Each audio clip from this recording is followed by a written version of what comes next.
So, what are some of your major goals for your characters, and why should readers care about them?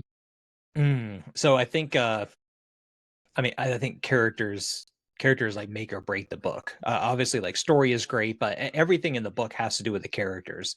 That's what that's what gives a reader emotion. It's not a specific battle scene, it's the characters in the battle. Why should you care about them? And the payoff isn't necessarily about the story, even though the story I think obviously is a huge part, but it's about what happens to the characters in that story. So I spent a lot of time trying to think about where I wanted these characters' story arcs to go, how I want them to end, what emotions I wanted them to feel through the book. And I'm actually quite happy with where they are, even though it's my first book, and I'm very I'm my hardest critic, right? I think all writers are. I'm very pleased with how the book ended and where each character's story led.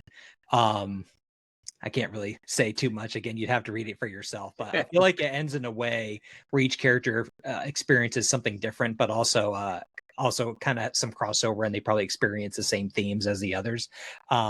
But I think the book ends in a way where you can feel for each of the characters and the experience that they went through the book. So, I mean, honestly, one of the main things I just want readers to feel when they read my book is to feel something with the characters. I want them to feel something.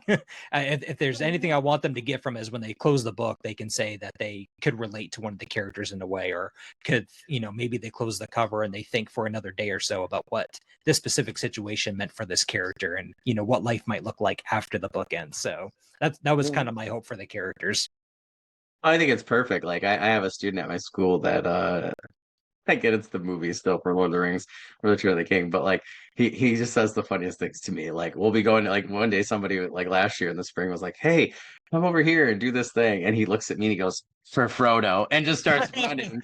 And I was like, I just ran with him because I was like, Yeah, "That's my that's line. great. I love that line." And then Absolutely. like one day I did something, I said something, I was like, "Great job," whatever, and he goes, "You bow to no one," and I was like, He loves this it is then. my favorite kid Yeah, for that's this that's reason. great. I told his mom, I was like, he's my work son. Like, I don't That's know how else. funny. Yeah, I was like, if he ever needs anything, let your work dad know. Yes. But but I'm like, but it's like those kind of things, right? Where I'm like, I love it. And then, like, and I like the Hobbit movies too. I'm sorry. Mm, Some people were giving me crap the other day. I'm like, I don't care. I like what I like. And the third one I loved at the end where like they ask him, right? um who Thorin Oakenshield was, because from the contract, right? And he just like mm, stops and pauses. He's like, he was my friend, right? That mm, line, not very deep, right, in terms of writing, but man, because you know who the characters are, and if you mhm. went through that journey with them, oof, it hit you right like a nail It in the sets heart. up, yeah. A Yeah, line it is only so totally, yeah, good as the character that says it, what exactly. what Yeah, that means, yeah. yeah.